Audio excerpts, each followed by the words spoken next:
Vamos a pasar al páncreas endocrino.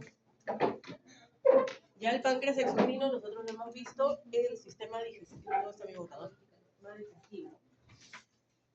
Ahora nos toca ver el páncreas endocrino, que está relacionado con ese metabolismo energético debido a que regula los niveles de glucosa en la sangre.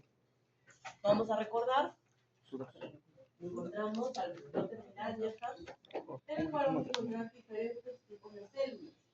Encontramos a las células alfa, que se van a encargar de secretar el glucagón, la hormona. Encontramos a las células beta, que se encargan de secretar la insulina. Vamos a encontrar a las células delta, que van a liberar somatostatina, que es igual a la somatostatina que se produce a nivel de las células D o delta del estómago. ¿Sí? Y también vamos a encontrar un grupo de células que muchas veces no le van a encontrar en los libros, que son las células F, que liberan al péptido pancreático. ¿Okay?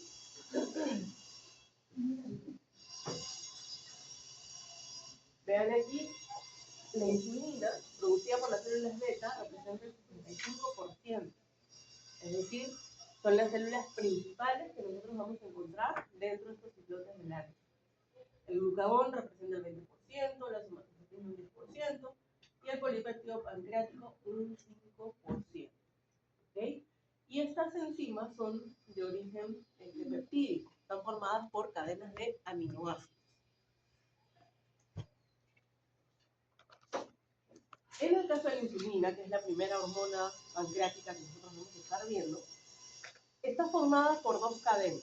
Una cadena que se conoce como la cadena A, que está formada por 21 aminoácidos, y la cadena B, formada por 30 aminoácidos, que están unidas por puentes disulfuro. Es lo que hace que se puedan mantener unidos estos aminoácidos.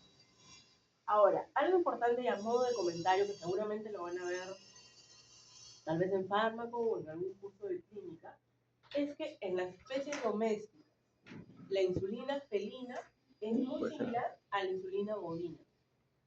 Y la insulina canina se parece a la insulina humana y es idéntica a la porcina.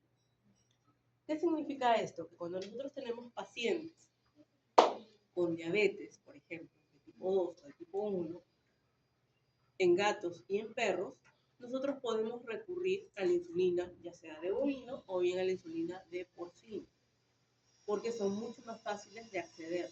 Es mucho más fácil obtener insulina en esas especies tan grandes, a diferencia de insulina de gatos o de perros. Entonces, es muy común, si alguno de ustedes ya trabaja en clínica y van a ver los frascos de insulina que se guardan en la refrigeradora, se van a dar cuenta que dice insulina bovina o insulina porcina, ¿sí? Porque son las de más fácil disposición. Pero como les digo, esto es a modo de comentario. Ahora, ¿cómo se sintetiza y cómo se secreta la insulina? En estos tres gráficos, los tres gráficos son igualitos. Nos habla de la síntesis. La secreción la vamos a ver en otro gráfico. ¿Qué dice la síntesis? Que en estas células beta, a nivel del núcleo, vamos a tener que se va a generar la producción de ARN mensajero dispuesta para la formación de insulina. Genéticamente está dispuesto así. Entonces, lo que vamos a ver es que se va a formar algo que se conoce como la preproinsulina, que tiene la cadena A, tiene un péptido C, tiene una cadena B y tiene una secuencia de señales, ¿sí? Que tiene un extremo. Entonces, esta preproinsulina formada va a ir al retículo endoplástico rugoso. Y una vez dentro, va a perder la secuencia señal, la pierde. Por lo tanto, madura a proinsulina. Como proinsulina, ahora va a almacenarse en el aparato de Golgi. En el aparato de Golgi, vamos a ver que va a comenzar a madurar. ¿Y qué significa que madura? Que van a separarse la cadena A y la cadena B. Entonces tenemos la formación de la insulina. ¿Qué habíamos dicho sobre la insulina? Que tenía la cadena A y la cadena B. pero el péptido C sigue ahí presente. ¿Sí? Va a seguir presente. Por lo tanto, la insulina forma la cadena A y la cadena B, ahora se va a almacenar en vesículas. ¿No? Dice gránulos, pero ustedes saben que son vesículas. Se almacena en vesículas. ¿Para qué? Para poder ser liberada en el torrente sanguíneo. ¿Cómo se libera? Vamos a ver. ¿Cómo se libera? Aquí está. La liberación se da, o en realidad puede tener muchos estímulos estas células B, pero la principal, la que se da mayoritariamente, son los niveles elevados de glucosa. ¿Sí? Cuando aumentan los niveles de glucosa, las células beta van a captar esa glucosa por medio de unos receptores que son los GLUT2. Entonces, la glucosa ingresa a través de una enzima, la glucosinasa, se va a formar glucosa 6-fosfato, va a ingresar en el ciclo de Krebs, y en el ciclo de Krebs nos va a dar ATP. Ese ATP se está formando en gran cantidad dentro de estas células beta, ahora van a comenzar a inhibir a los canales de potasio. Entonces el potasio no puede salir, no están saliendo cargas positivas. ¿Qué quiere decir esto?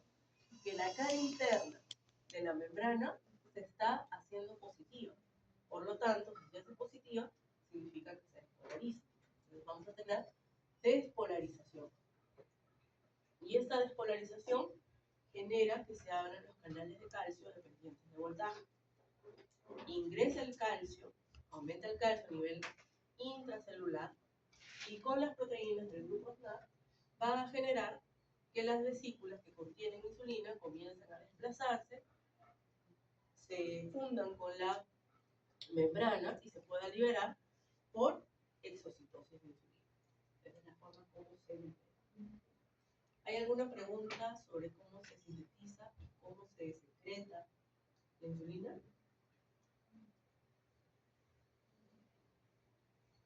¿Todo está claro? ¿Sí? Bueno, me alegro.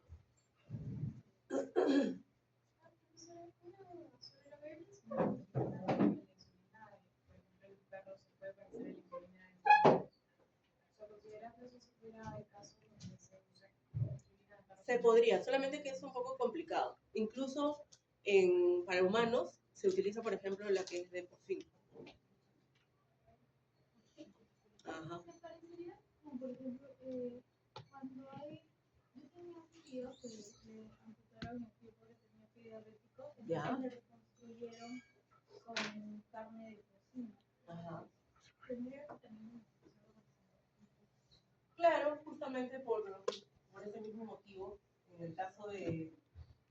No sé si he llegado a ver las noticias, ¿no? Pero incluso trasplante de órganos se estaba buscando que esto puede ser de porcino para humanos.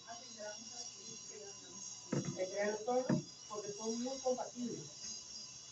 Lo mismo ocurrió para recomponer, para reestructurar, se puede utilizar tejido bovino. Y lo mismo ocurre con el tema de la insulina. Es muy parecida a la insulina de humanos y de caninos.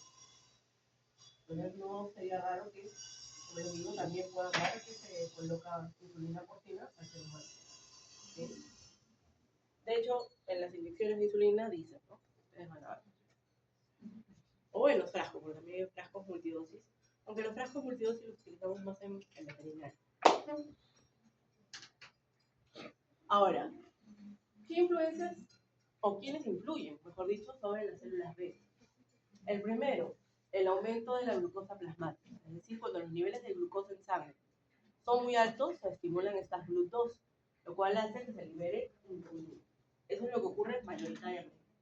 Pero también se puede ver que recibe otros estímulos. Por ejemplo, la presencia de ciertos aminoácidos o la presencia de sulfonilurias, ¿no? Que las van a ver en farmacología. Estas sulfonilurias contribuyen a la síntesis de insulina. ¿Sí? Entonces se utiliza, por ejemplo, en diabetes de tipo 1, de tipo 2. La actividad parasimpática también. El nervio vago estimula las células beta para que haya liberación de insulina. Las incretinas, ¿no? El GLP-1, el GIP que hemos visto, esas incretinas también tienen receptores sobre las células beta. para favorecer la liberación de insulina. Ahora, ¿quiénes inhiben? La somatostatina, que era liberada por las células delta, y la actividad nerviosa simpática. Parasimpático estimula, simpática inhibe. ¿Para qué? Para que la insulina pueda liberarse y de esa manera ejercer sus funciones. La principal, aumento de la captación de glucosa por parte de lo que vendrían a ser las células y la glucogenogénesis, ¿sí? Es decir, que se pueda almacenar en forma de glucógeno, pero también aumenta la captación de aminoácidos y de la síntesis de proteínas. Esto quiere decir que la insulina, a diferencia del cortisol, el cortisol era catabólica, en este caso la insulina es anabólica, porque permite que se pueda sintetizar la proteína. Y también tiene un efecto de síntesis sobre los lípidos, aumenta la lipogénesis, disminuye la lipólisis, a diferencia del cortisol otra vez. El cortisol aumentaba la lipólisis. ¿Se acuerdan que degradaba a los linfocitos para que haya mayor composición y pueda llegar al hígado para la glucogénesis? Entonces, en este caso, acuérdense que la insulina es una hormona hipoglucemiana, hace que los niveles de glucosa disminuyan. Por lo tanto, no hay movilización ni de lípidos ni de aminoácidos hacia el hígado. Entonces disminuyen los niveles de glucosa. Ahora, en cuanto a su receptor, ¿qué tipo de receptor tenía la insulina? ¿Cuál? De tirosinquinasa. Muy bien. Eso significaba que tenía la capacidad de autofosforilarse, ¿no? De autoactivarse. Ahorita vamos a ver cómo es el mecanismo. Aquí tenemos un poco más de sus funciones, ¿no? A nivel del tejido adiposo, a nivel del músculo esquelético, a nivel de los hepatocitos, ¿cuáles son sus funciones? Que son las principales. Aumenta la captación de glucosa a nivel del músculo, a nivel de los adipocitos. Aumenta la síntesis de ácidos grasos a nivel de los adipocitos, a nivel de lo que puede ser el hígado. Aumenta la glucogenogénesis, ¿sí? En el hígado y en el músculo. Aumenta la expresión de bombas de sodio y potasio, sobre todo a nivel de los adipocitos y de los músculos. Y aumenta la captación de ácidos grasos, sobre todo a nivel de los adipocitos. ¿Para qué? Para que pueda generar ese efecto de generar lipogénesis, ¿sí? Y en otros tejidos, la insulina lo que puede generar es síntesis proteica, ya hemos dicho que tiene un factor anabólico, expresión de genes, que puede ir aumentando, disminuyendo, sobre todo a nivel de neuronas, y captación de aminoácidos, justamente para también generar síntesis de proteínas. Ahora, ¿cómo se da el mecanismo de acción? Tal vez no lo tengan en su diapositiva, pero les he colocado los números para seguirla leyendo, ¿sí? Para que sea un poco más sencillo de entender, ¿no? Cómo funciona. Entonces, lo primero es que tenemos que la insulina va a llegar a su receptor, la tirosinquinasa. Vamos a suponer que esto es un músculo esquelético, es una fibra polar, tiene su receptor de insulina. Lo segundo es que va a haber un cambio conformacional, ¿sí? En este receptor de tirosinquinasa. Y ya a continuación, vamos al 3, vamos a tener que aquí hay una generación, ¿no? Para poder agregar fosfatos. ¿Sí? Va a comenzar a agregar grupos fosfatos, que es lo que estamos viendo aquí. Por eso se autofosforila. ¿Ya? Entonces, lleva a sí mismo estos grupos fosfatos. ¿Para qué? Para transmitirlo a unas proteínas específicas que se conocen como las proteínas adaptadoras. Son unas proteínas que siempre están muy cerca de ese dominio de tirosinquinasa. Son proteínas adaptadoras. Ahora, esta acción de ceder estos fosfatos a estas proteínas adaptadoras lleva a que se active la fosfoinositol 3 quinasa. Fosfoinositol 3 quinasa, que es una enzima. Esta enzima, esta fosfoinositol 3 quinasa, va a comenzar a degradar al fosfoinositol bifosfato, es decir, a los fosfolípidos de las membranas. Y nos va a dar inositol trifosfato. Y a continuación el IP3, bueno, aquí lo he puesto como PIP3, va a comenzar a activar a la AKT, que habíamos dicho la semana pasada, que era la proteína quinasa B. ¿Sí? Entonces, la proteína quinasa B lo que va a generar es una fosforilación. ¿Fosforilación de qué? De que las GLUT4 puedan ser traslocadas hacia la membrana. ¿Sí? Están locadas hacia la membrana. ¿Para qué? Para que la glucosa pueda ingresar. Y además también permite que la glucosa que está ingresando pueda almacenarse en forma de glucógeno. Se almacena esa energía para el momento en que requiera, ¿no?, de ese aporte energético extra. ¿Sí? Entonces, ese es el mecanismo de acción. Y como pueden ver, les he colocado los números para que puedan seguir toda esa información que está en las líneas. ¿Hay algo que no haya quedado claro? La parte del resistol 6 es fosfoinositol trifosfato, ¿no? O inositol trifosfato de este. ¿Este de acá? Es inositol trifosfato, pero como les dije, aquí lo he colocado como PIP3. Pero es el inositol trifosfato. Es así, ¿no? Esa es una enzima. Lo que debería hacer convertir inositol en quinasa. Es la que se va a encargar de degradar a estos inositol trifosfato.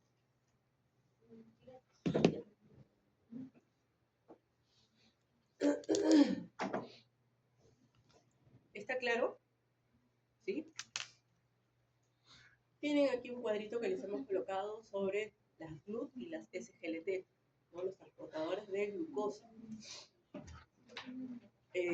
Ustedes saben que la glucosa va a depender del tipo de transporte que utilice de acuerdo a sus concentraciones.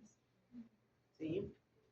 Nosotros aquí en el curso hemos visto lo que vendría a ser GLUT1, GLUT2, GLUT4, estamos viendo ahora, GLUT5, pero en otros cursos, ustedes van a ver en fármaco, van a ver en fisiopato, que van a empezar a hablar, por ejemplo, de GLUT14, ¿no?, de GLUT11, de GLUT7, ¿no?, porque ahí sí va a requerir de que ustedes comprendan un poquito más sobre estos transportadores, pero sí les recomiendo que recuerden, ¿sí?,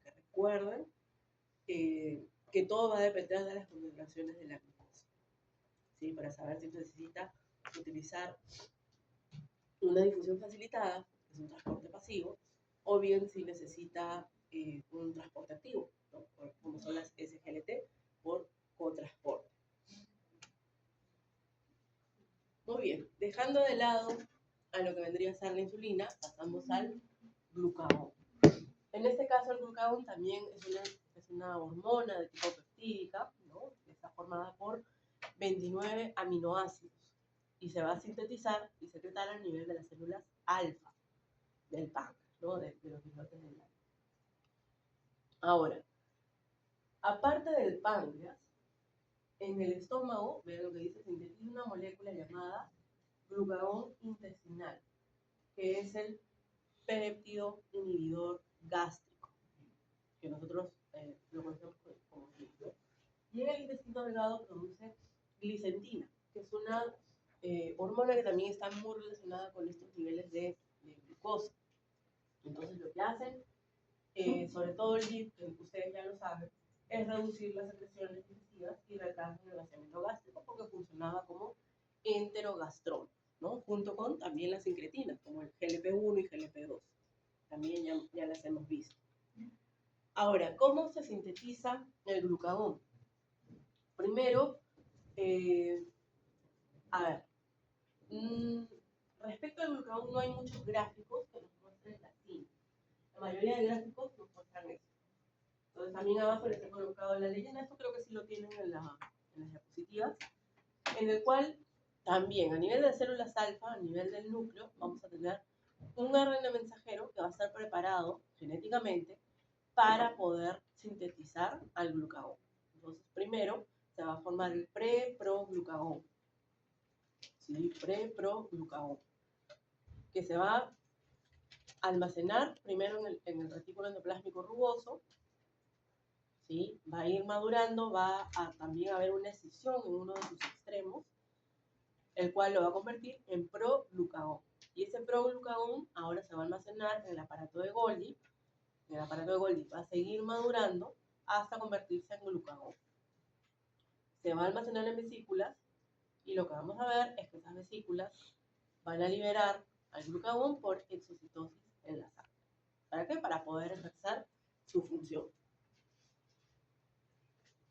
En este caso, el glucagón tiene unos receptores que se van a encontrar a nivel de lo que vendrían a ser los adipocitos y a nivel del hígado, ¿sí? A ese nivel tiene sus receptores que están acoplados a proteínas GS. Entonces la señalización va a ser más sencilla para ustedes, ¿no? Porque es algo GS, va a estimular a la nucleasa, se va a formar ácido cíclico, activa la proteína A y ahí va a llevar a cabo sus acciones. ¿Cuáles son esas acciones? Aumentar la glucogenólisis para obtener glucosa, va a aumentar la gluconogénesis para seguir aumentando la glucosa, va a disminuir la glicogénesis porque no quiere que se forme el glucógeno, sino por el contrario está buscando que se degrade para obtener glucosa rápidamente. Y también disminuye la glucólisis. ¿Para qué? Para que no haya ATP, sino que la glucosa sea la que esté disponible y pueda pasar en la sangre. ¿Sí? Por eso tiene un efecto hiperglicemiante. Y aquí podemos ver, ¿no? Sus funciones y efectos del glucagón a nivel del hígado. Va a degradar el glucógeno, va a obtener glucosa, menos glicólisis o glucólisis en el hígado, más gluconogénesis porque se necesita formar glucosa, más lipólisis, es decir, más degradación de triglicéridos en el tejido adiposo para que haya una movilización de ácidos grasos hacia el hígado y forman parte de la gluconogénesis. Y algo muy importante, aquí tenemos un músculo esquelético. No tiene efectos en el músculo, no tiene receptores a nivel del músculo esquelético, a diferencia del insulina. Ojo con eso. ¿Sí? El glucagón tiene receptores solamente a nivel del hígado y a nivel de los adipocitos. Solamente ahí. No se confundan porque a veces creen que como la insulina tiene receptores en el músculo esquelético, creen que el glucagón también. Y no es así. ¿Cuáles son los reguladores de la secreción del glucagón? A nivel de las células alfa, ¿quiénes son los que van a estar estimulando? Los niveles de glucosa. Cuando bajan los niveles de glucosa es un estímulo para las células alfa. Cuando se ingieren alimentos ricos en proteínas, altos aminoácidos, también suele ser un estímulo. Se ha visto en los últimos estudios que la CCK, la secretina, también tienen cierta actividad en la estimulación de estas células alfa. La actividad simpática también. La parasimpática la inhibe, al contrario de lo que vimos con la insulina, era al revés. Y la insulina, lógicamente, al ser una hormona opuesta, lógicamente hace que se inhiba. O se secreta una o se secreta la otra, ¿no? Se llaman hormonas contrarreguladoras. Hormonas contrarreguladoras. Entonces, esto permite que se libere la insulina, ¿no? Estos factores, estos reguladores, por lo cual hace que aumenten sus funciones. Funciones que ya las hemos visto en las dos diapositivas atrás.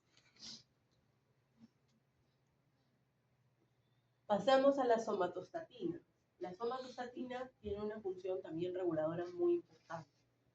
Entre sus funciones, disminuye la absorción y digestión de los nutrientes, lo hemos visto en el sistema gastrointestinal, reduce la motilidad y la actividad celular del tracto gastrointestinal, lo hemos visto también en el digestivo.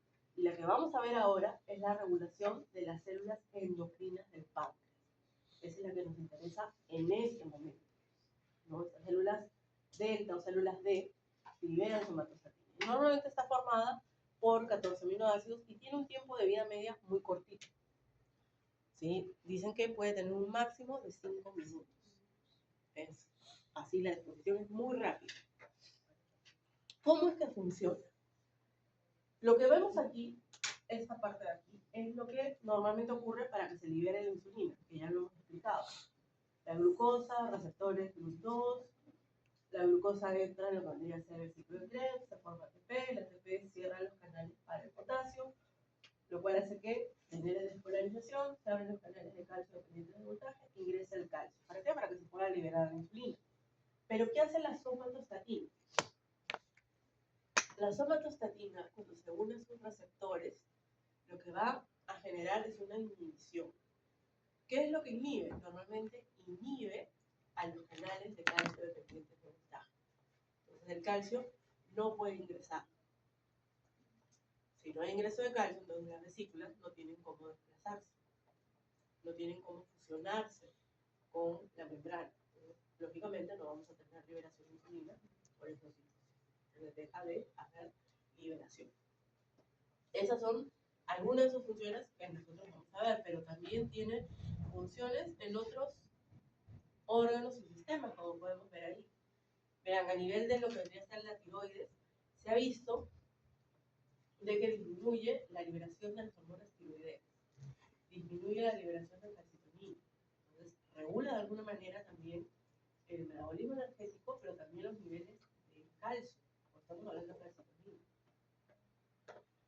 También disminuye la actividad sobre la liberación de algunas hormonas a nivel de la glucosa. Disminuye, por ejemplo, la hormona del crecimiento, disminuye la TSH, la hormona estimulante de la tiroides, disminuye la liberación de la ACTH, porque tiene funciones inhibitorias. Es un inhibidor muy importante a nivel hormonal, a nivel endocrino. ¿Ok?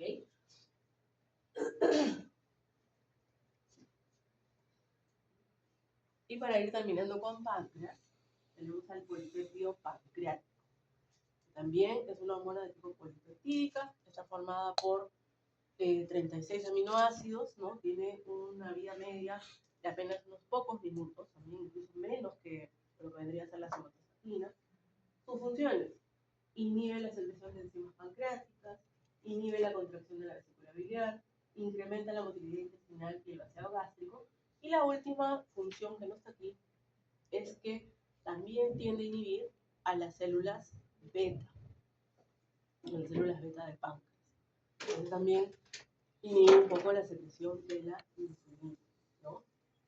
¿Quiénes estimulan su secreción? La estimulación del nervio vago. Cuando hay llegada del parasimpático, estimula estas células F, ¿no? La ingesta de proteínas, la presencia de CCK, la secretina, la gastrita, tienden a estimular su secreción. Y la inhibe la somatostatina, la que hemos visto anteriormente. Se dan cuenta que la somatostatina es la que se encarga de inhibir prácticamente a todas las células del páncreas, ¿no? Que es lo que estamos viendo ahorita, pero también inhibe en otros sistemas.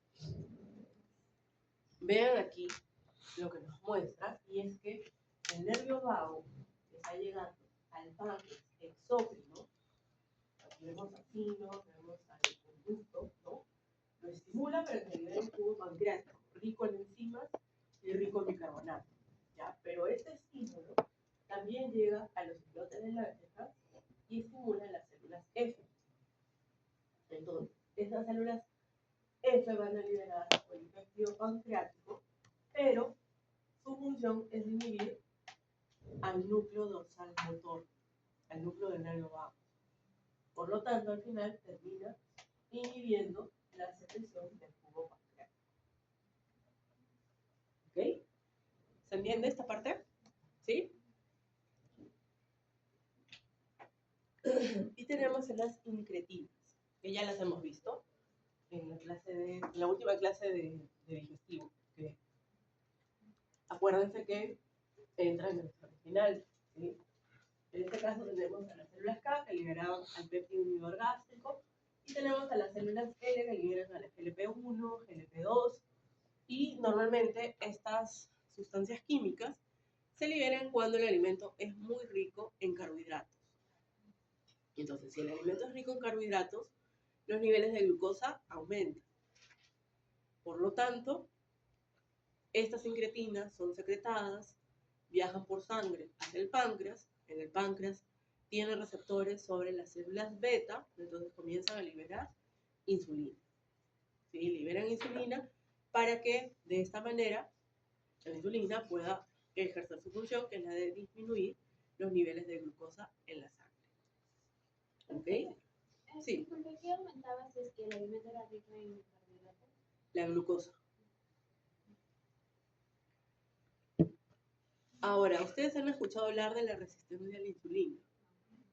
¿Qué es la resistencia a la insulina?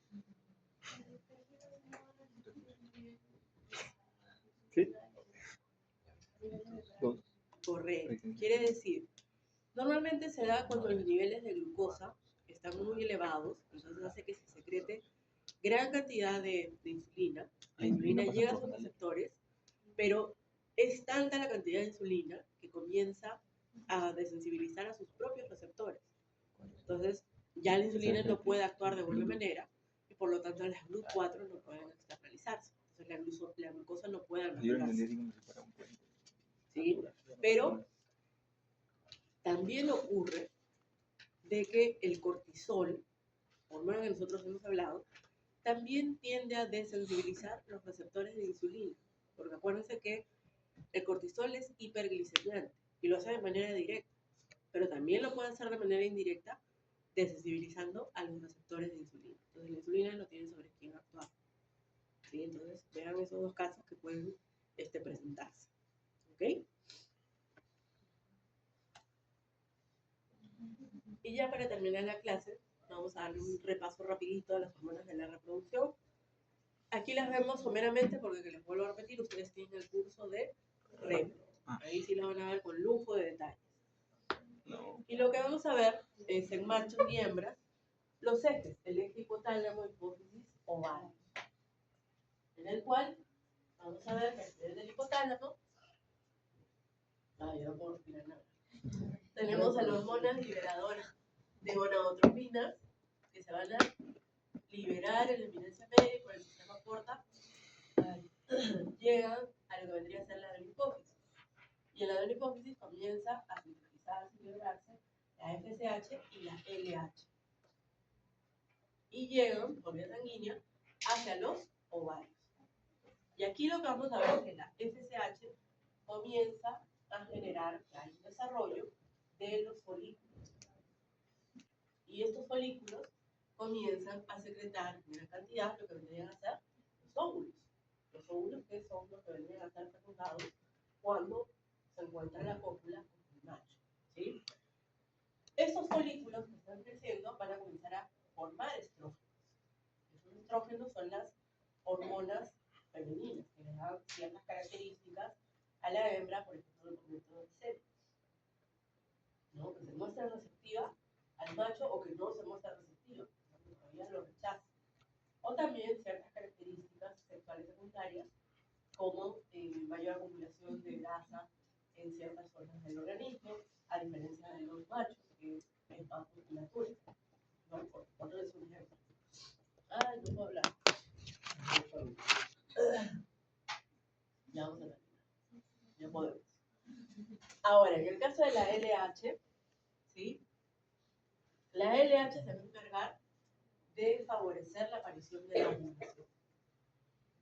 ¿Sí? Esa ovulación es el folículo que se va a convertir ahora en cuerpo lúteo. Cuerpo lúteo que va ahora a formar otra hormona, que es la progesterona. Y la progesterona, no sé si ustedes saben, pero se conoce como la hormona de la preñez, en la que cuando hay fecundidad, la progesterona se tiene que mantener durante toda la preñez, porque si se pierde en algún momento, ocurre aborto. ¿Sí? Los hormonas abortos espontáneos en animales y en mujeres incluso se da porque disminuye la progesterona. ¿Sí? Ahora, si no hay fertilización, el cuerpo lúteo se degenera y nuevamente comienza el ciclo.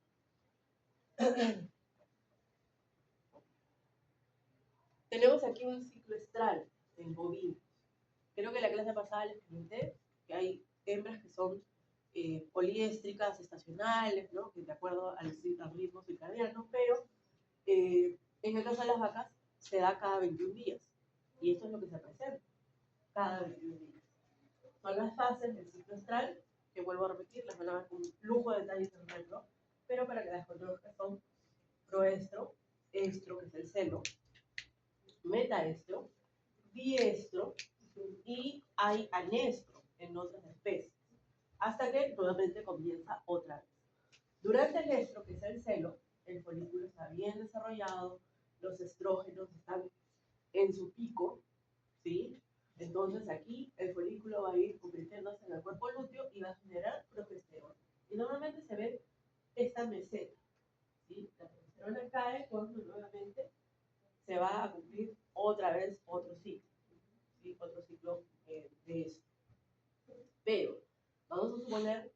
esta vaca ha sido servida, ¿no? Ha sido servida por el macho. Entonces, la progesterona, la meseta ya no va a ser tan cortita, sino que esa meseta va a durar 9 meses. Toda la preñación. Por eso, la progesterona es la hormona que se encarga de mantener la preñación. ¿Sí? Ahora, ¿cuál es el mecanismo de acción de los estrógenos? Estas hormonas, acuérdense que también derivan del colesterol. Derivan del colesterol. Entonces, quiere decir que son lipofílicas, tienen la capacidad de pasar las membranas. Son receptores. Igualito a lo que hemos visto. Son hormonas esteroideas también. Por lo tanto, una vez que se une a su receptor, se trasloca al núcleo. Y dentro del núcleo se une a la cadena génica, va a generar un ARN mensajero, que es el que va a generar a su vez las funciones, la síntesis de proteínas para que se lleven a cabo esas funciones. ¿No? Que habíamos visto hace un momento. Y al ser hormonas esteroideas, al ser lipofílicas, tienen la capacidad de poder ingresar en otras células, como ocurre, por ejemplo, a nivel del intestino. Muchas hembras, cuando entran en celo, normalmente tienden a tener, por ejemplo, aparecen deposiciones mucho más líquidas, ¿no? Heces mucho más líquidas. ¿Por qué? Porque se ha visto que los estrógenos y la progesterona también, cuando ingresan en las células, en los enterocitos, favorecen que haya mayor secreción de agua y también que generen mayor motilidad. O sea, más motilidad, más agua, las heces van a salir más blandas, ¿no? Incluso pueden generar diarrea. ¿Sí? Pero eso es fisiológico durante la etapa de el ESO. Y lo mismo ocurre en las mujeres durante la menstruación también. No es algo raro. No digo que a todas les ocurra, ojo, pero es algo que también está demostrado y hay artículos sobre ello, ¿no? Porque estas hormonas tienden a ingresar en células que incluso no le corresponden, como las del intestino. Y ya para terminar, ahora sí, vamos a ver el eje hipotálamo, hipófisis, testículo. Aquí nuevamente se va a dar este eje donde tenemos el hipotálamo, se va a producir la hormona liberadora de gonadotropina, va a la hipófisis anterior y comienza a producir FSH y LH. En el caso de lo que vendría a ser la FSH, va a actuar sobre lo que vendría a ser las células de Sertoli, lo cual, si ustedes recuerdan, tal vez por algún curso, tal vez mejor por histología, se encargan de la espermatogénesis, ¿sí? Es decir, la formación de nuevos espermatozoides. Mientras que la LH va a llegar a las células intersticiales de Leydig. ¿Para qué? Para producir testosterona, que es la hormona que le va a dar los caracteres sexuales masculinos, ¿no? En las diferentes especies. Por ejemplo, en el león, la pelea, ¿no? A diferencia de la leona. O si comparamos, no sé, un macho y una hembra Holstein, ¿no? En el caso del macho vamos a ver que es mucho más musculoso, mucho más grande, ¿no? Y eso se da justamente por la testosterona. Y la testosterona va a ser feedback negativo sobre la hipófisis anterior y sobre el hipotálamo, lo cual hace que se regule la liberación de la LH. Y a nivel de los testículos se va a sintetizar otra hormona que se conoce como la inhibina. Inhibina, sí. Esa inhibina va a ser feedback negativo sobre la hipófisis anterior para disminuir la síntesis, ¿sí? Y liberación de otra hormona que es la FSH. Se llama inhibina, ¿ya? Yo les recomiendo mucho este gráfico de aquí, no tanto el de aquí, incluso para rep, porque les va a ayudar a recordar rápidamente, ¿sí? Algunos puntos. ¿Hay alguna pregunta hasta aquí?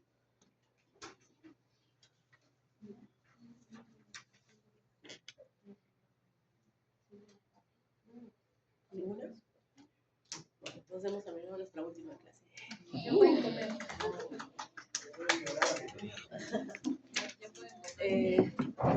Bueno, chicos, últimas recomendaciones. Recomendaciones para el examen. Lean bien las preguntas hasta el final, ¿sí? Todavía no hemos hecho el examen, sé que lo vamos a hacer hoy día en la tarde. ¿Vale?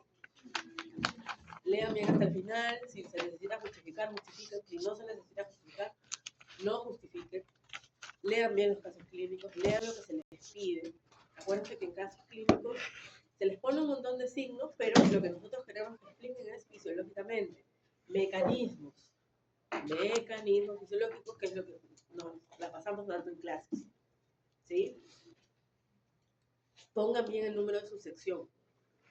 Ustedes son 4F. ¿Sí? No se olviden. Es importante que coloquen bien su sección. Y el examen es el domingo 14. 2 semanas, casi 2 semanas. Casi 2 semanas, así que todavía hay tiempo para estudiar. Y me han dado una sección, no sé cuál es. No sé cuál es. Pero, fría. Ahí me asignan. Profe, pero creo que en los exámenes combinan secciones. También, he visto que en el parcial he visto que es nominado.